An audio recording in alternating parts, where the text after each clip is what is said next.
transmitted at the request of the Texas Department of Public Safety. This is a statewide child abduction alert issued by the Texas Amber Alert Network. The Princeton Police Department is searching for Zainab Ali, Asian, female, 16 years old, 5 feet 6 inches tall, 130 pounds, black hair, brown eyes, last seen wearing black long-sleeve shirt, black pants, and white shoes.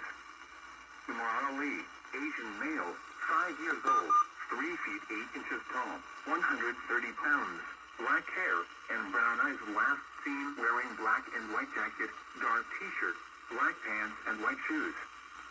Yesha Ali, Asian female, 8 years old, 3 feet 10 inches tall, 70 pounds, black hair, and brown eyes, last seen wearing a black jacket, black shirt, dark purple leggings, and black and white shoes.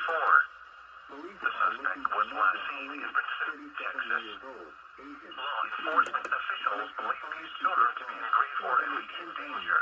If you have any information regarding this abduction, call the Princeton Police Department at 214-271-5492. News media point of contact is Princeton Police Department at 9727-36241.